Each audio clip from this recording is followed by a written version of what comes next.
just going to be able to an interlude to sort of kind of give some background, which may be helpful, just to sort of know where we come from.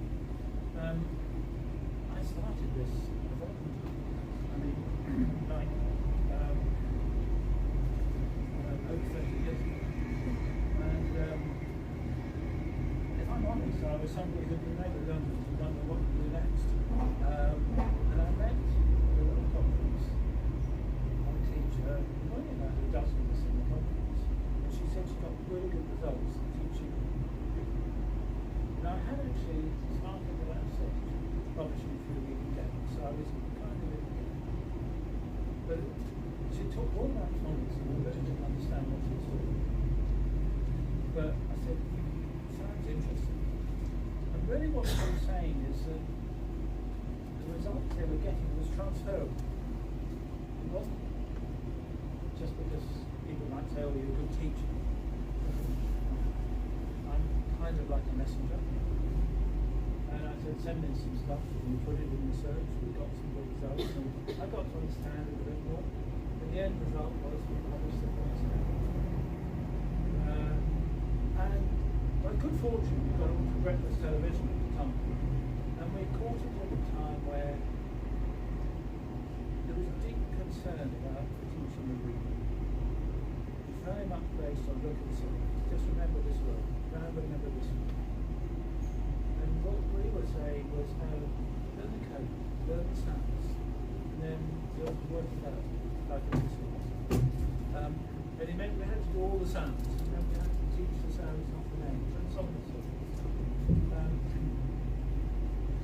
And we introduced quite a few changes, and I thought, each one I thought, we're going to get knocked down here, and we're going to knock down here. The first one was that we taught the sounds, not the alphabet. And then they said to me, well, you shouldn't do it in the alphabet order anyhow, you should do it in this order, S-A-T-I-P-N, because then, as you probably know, you can form lots of simple words that are regular, and you can get children into reading within lots of 2 days. And then we distorted the letters for and but suddenly we found people were saying, okay, that's interesting, why do you do that? Well, gosh, why do you do that? And we suddenly found that we were bringing ideas that were wrong that needed explaining. And so hence we needed to be having training as well as providing materials. And I learned very early on that if the training was provided for somebody who was independent, they had a lot of credibility. If they just came from us, they became a mouthpiece. So hence we have a lot of trainers around the world with very, very independence, and we like them to speak their mind. We're very happy if they know our competitors, because they'll be at depth. The result has been that we've become incredibly wide used around the world. And you know, I meet 2 ladies from Zimbabwe, wherever they are. There's one of them. They everyone. And I would say, well, that's probably distributed in Zimbabwe, very well there. And as a result, I have been to Britain. I've been to over 100 countries, which is very nice. And it's taken me to some very great places, very wonderful too. And it means that I've seen this kind of teaching work with children of lots of different ages. I've seen it work in Chicago, but I've seen it also work in upcountry in Papua New Guinea. And one of the interesting things, and I was looking at the way you were working away at the blend, and one of the things we find from that is that we manage to reach all children. We don't presume they come with any knowledge. They may have a different first language, and they don't have the range that English has. And one of the characteristics that used to apply in the teaching of English was the description that was a long tail of underachievement. English is a complicated language, and that having a high level of faith, children needing remedial help, the term dyslexia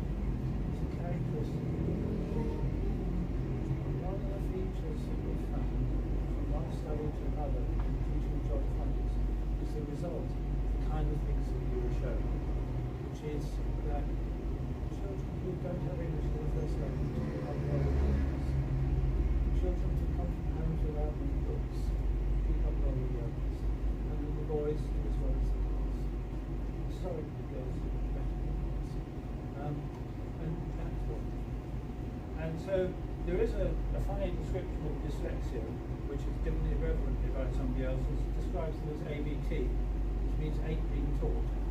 So the idea that dyslexia is useful. It shows that children need help. It says that this is not a general failure on the child, simply in teaching and reading. But there's also a feeling that if you work at it early on, when they're first taught, the child will get there. I've got a presentation here which I thought you'd find interesting, because I want to just throw out, if I may, some of the challenges of teaching English, particularly where the first language can be very difficult. And what that therefore means in terms of a publishing program, and what that difference that can make in terms of the actual results. And I'll start, if I may, with a story, which is this happens to be in a place called Djibouti. It's in the east of Africa, at the bottom of the Red Sea. It's a relatively small country. And after I'd had my meetings, I helped drive a car, and we went off to see they've got some funny formation, one thing, but it's quite remote. We stay overnight, and then the following day I was listening to the driver and the guide, and a local tribe is called Afar. So I said to them, "You are both Afar?" They said, "We're Afar." So I said to them, "So you speak Afar?"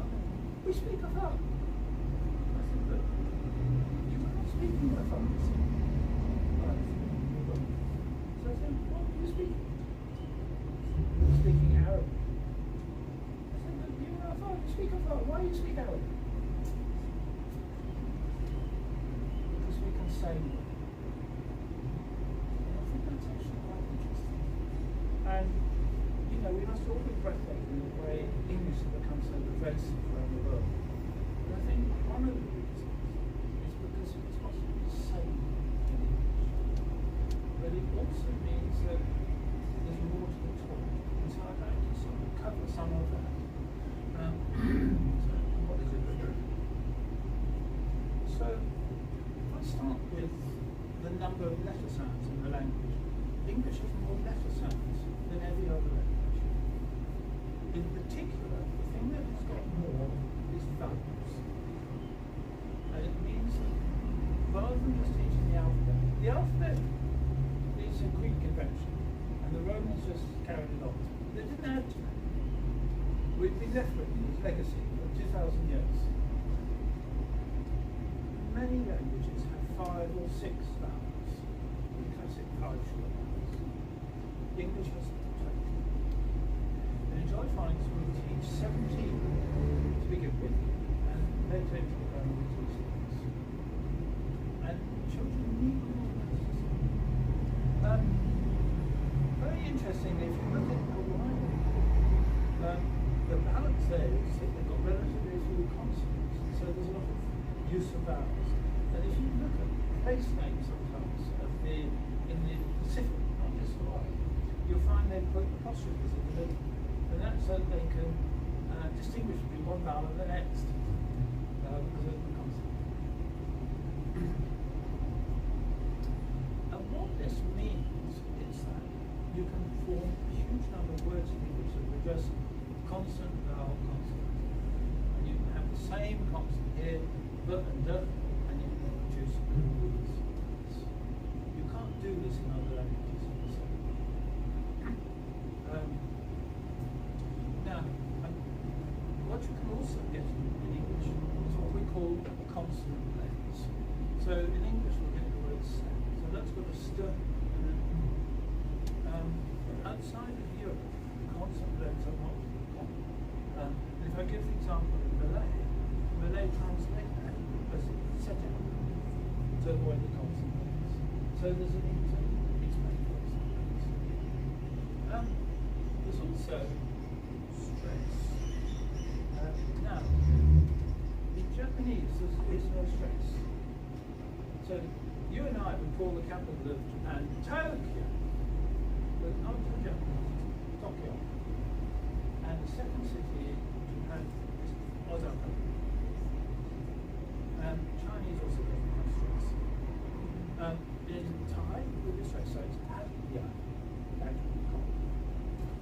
here's the interesting thing with English. There's actually 3 levels of stress. So if I take a word like photograph, stress is on the beginning, photo, and then the unstressed is the graph, photograph. But that middle one is a lower level of stress. And that's the. And we call it a neutral vowel. It's also called the schwa. And some people say it's being basic. But actually, no, it's a very discrete part of the language. It's just the. And actually, it's the most common vowel. And it also migrates. So the word photography suddenly becomes a stress vowel. And it's the foot and the growth becomes the schwa.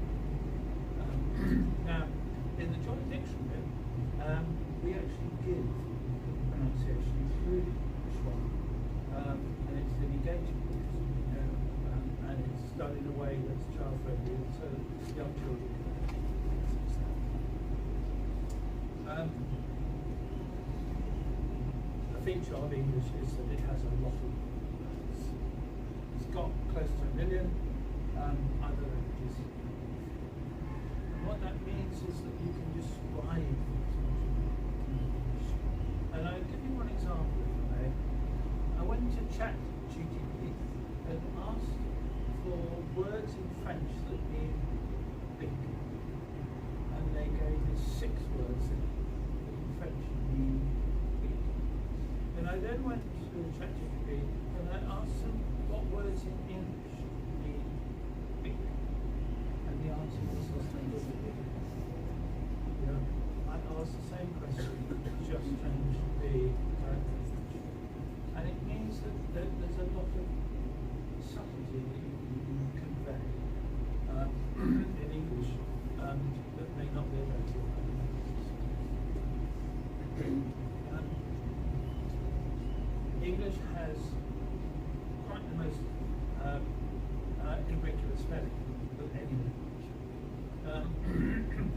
I was surprised to find that Thai was on that list. And is that your experience? Is Thai? Oh, it is. It's got irregular spelling. French has got fairly irregular spelling. I was surprised about Danish, but Danish is known to have got fairly irregular spelling. But English is just the worst by a long way. But there are reasons for this, and it's because we have so many vowels. And each vowel, we can use digraphs, but it gets more complicated because, of course, we get to different conventions for using vowels. But it comes also in part because English has been an amalgam of different languages. Obviously, originally Breton, and then there was the Anglo-Saxon, and then there was Greek and so on and so forth, and they come with different conventions. So the French word sound sh in champagne, chef, so German sh, Spanish ch, and then others with k.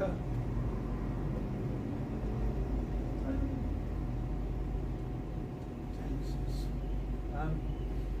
English has a breathtaking number of tenses, and it means you can say, I will have eaten by this time tomorrow. I will be doing something. I was. I will have. So, the language with the nearest number is German, with half as many. But for most languages, there's a past, there's a present, and there's a future, and there's not much more. So English has got a lot of subtleties, and obviously you start by getting the basics, and you move on. English has homophones, so the fact of having so many words means that some of them sound the same and are spelled in different ways. We can also, of course, get one word with the same spelling but with lots of different meanings. So homophones.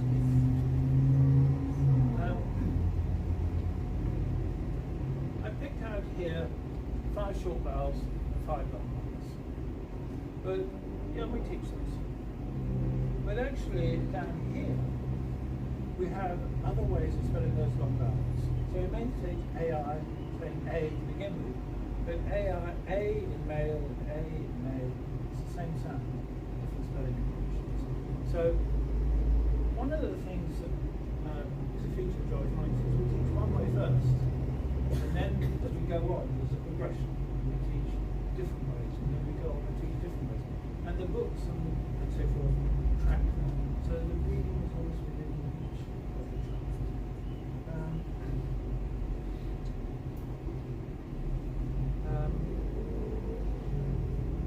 The information of the world is written constantly in English. And this is an indication that there are more than twice as many Wikipedia articles in English as in any other language.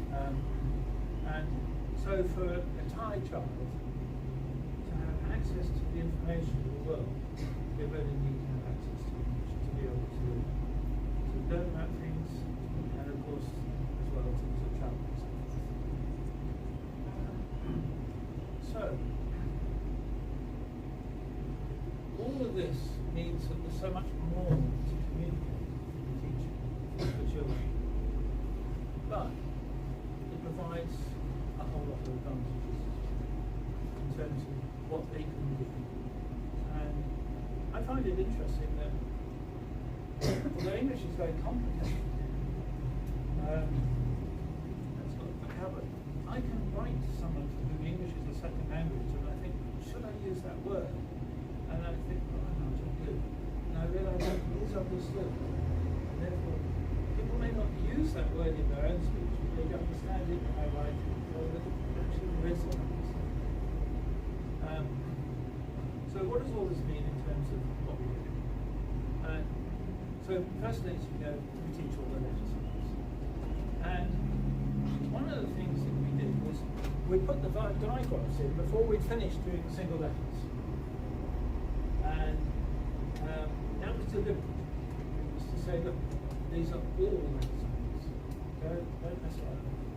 And I see other programs, I saw the government program from the UK, they pulled them out, did the single letters first, because they said the others are difficult. Well, actually, they teach them. And don't be real. Just spin intuitions. They need them, they want to write, and to do it in that case.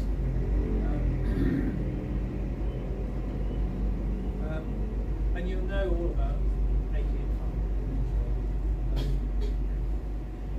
I often think that if I've got to remember something, if you drill me enough of it, if I can find a hook, I can do it.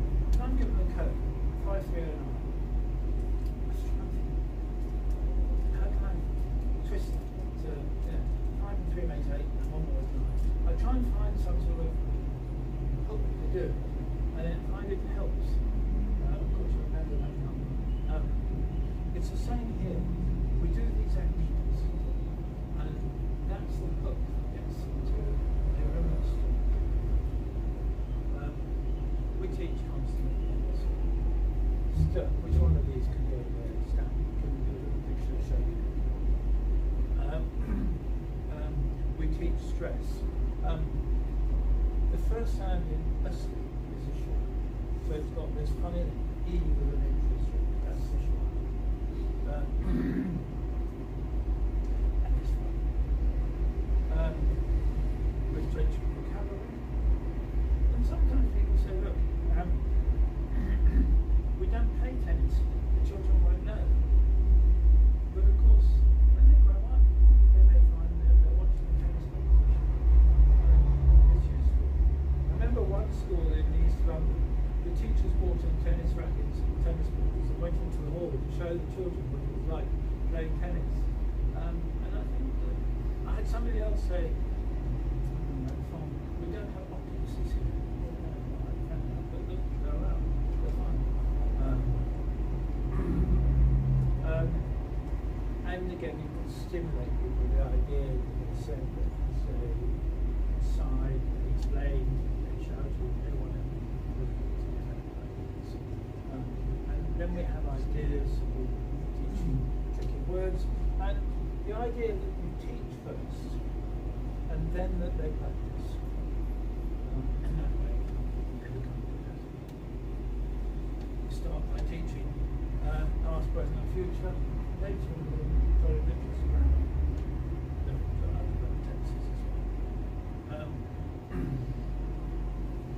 each of these there and there should be used when we're teaching homophones and names.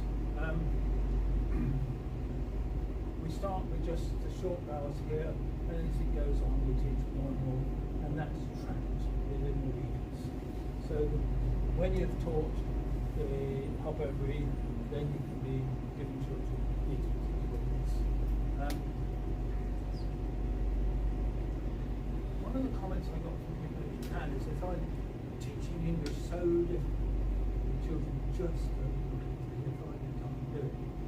And looking more closely, one of the things that happens is that they're just bombarded. There's no structure, there's no progression that they're taken through.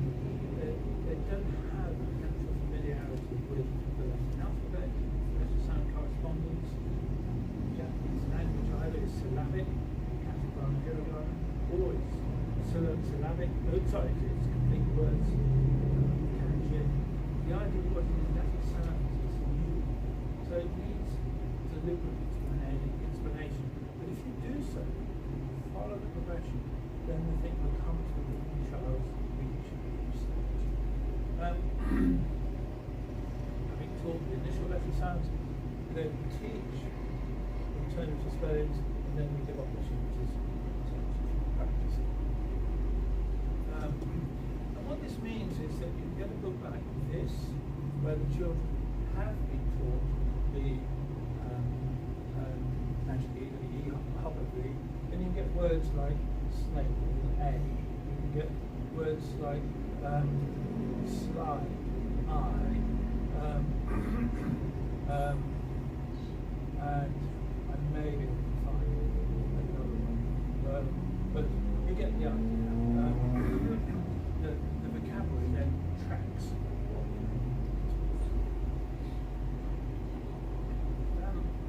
This was an example of some writing at the end of the first year of school, and what's happening here is the child is writing, and they're writing freely, and they're expressing themselves. So, I love spring. Spring is beautiful. B-Y, double, etc. Spring is fun. I like spring. And then this one. I like to play in the ocean. And you can get an idea of the age of the child just by the illustration. Although some of the spellings are unconventional, nonetheless they are credible. They're following what they've been taught. They can read it, you can read it, and later they'll self-correct as they know what's going on. This is actually from a school in Chicago. And when it says why was hers the only kindergarten didn't need intervention, what that means is that hers was the only school in that region. There were about 12 primary schools where she was the only one who didn't have any children who needed to be referred to the reading specialist because they were still struggling with learning to read. All her children had affected. This one's quite fun. I'm a shark and I jump and flip into the water and so forth. This is interesting because she in fact was in Sydney, Australia, but she was Lebanese and her first language was English. And yet she could do this within her first years. And she was different. So we get one of the things what they're finding. I imagine that many of you are finding that we've done quite a bit of research, and in fact there's been more research on Jolly Phonics than any other program. I encourage it, and I encourage the open dissemination of results. I love seeing pilots, and they can be very effective. This is probably the best known research of anything. And these children were in classes where, and they're being taught I, as you can see, so they're all being sentences. And what they found was at the end of 1 year, the children with Jolly Phonics had got a reading age that was 12 months ahead of the others. They had learned twice as fast in 1 year. and they were, or in both groups were matched at 5-year intervals. And this has been repeated elsewhere, and as the same level of results as one in parents, children with epilepsy. It has an interesting result. The researchers got a lot of people claiming that you just give them a temporary boost and the others will catch up in time. And this went on for so long that, and I should say that controlled children all went on to Jolly Phonics for the next year. At the end of 7 years, they tested them again. And either they could have held on to the game, or they'd slip back, pretty much the same, or they may have gone ahead.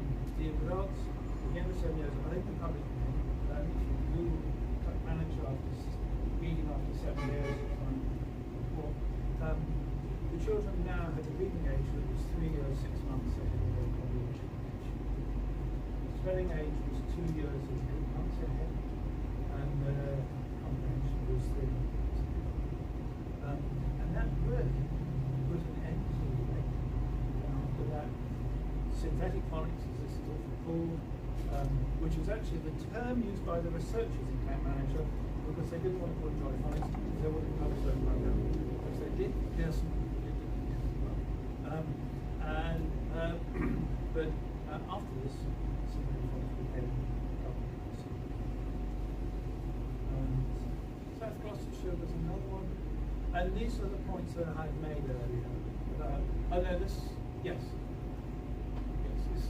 This was similar results, but it was these features about additional language and about more model and about voice and girls that came out and was significant, which you see.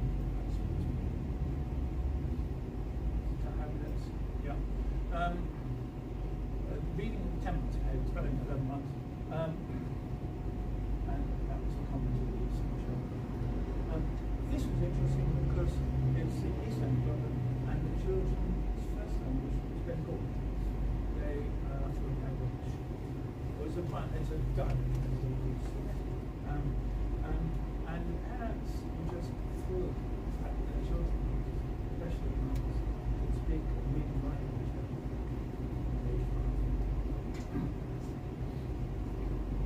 Okay, I talked about studies of the class.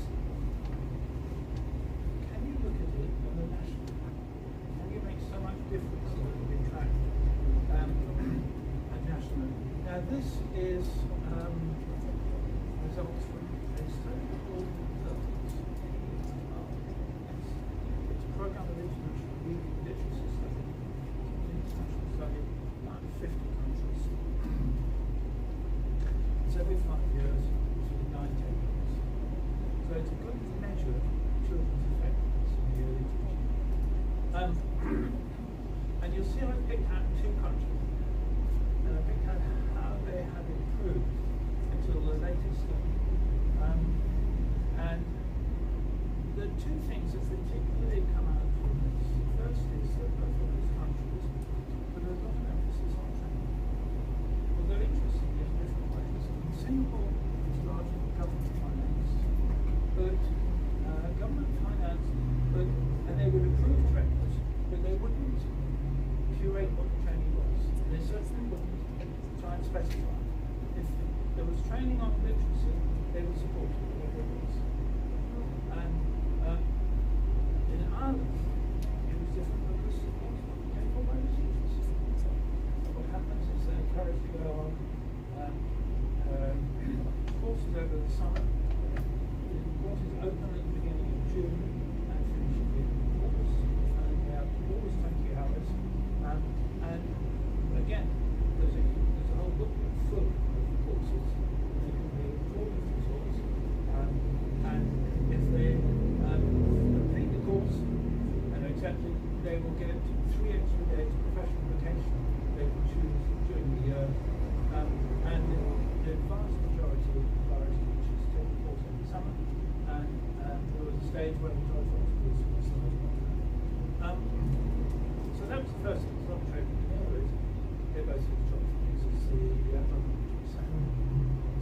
very widely used in schools in Singapore and also in Ireland. And by contrast, we're not as widely used in England. And so the results in England have not only have they not advanced as they have in Ireland, but in fact the gap in numerical terms between England and Ireland has widened each year. And in the case of the United States, again, the figures have really not moved in real terms. 549, 549 again, 548. And one of the characteristics of the United States is surprisingly heavy bureaucratic involvement. Programs can be specified at district level, can be specified at state level. The class of teachers has very little choice. You can't engage, there's very little training or activity. And again, in America should be able to achieve much more than teaching people. And again, I'm saying this is about not just the choice of program, it's also about having an intensity of training and market efficiency, so ultimately about teachers. Just to finish, I'll show you the level that we're used in Ireland. That was a comment by one of our trainers in Singapore. Amazing amount of training she's given, and then this is how widely we're used in Ireland. And this was an independent survey, and it was 86% of primary schools now with use of phonics, and of their choice. And honestly, it's just make such a difference. And you may know that people in England have often been scornful about the Irish, and I have to say it's no longer justified at all. You know, we should follow their example, and we should follow. So that's an outline for you from me, sort of trying to give some background to be helpful for you. If there are any questions anyone's got, I'd be delighted to answer if there's any.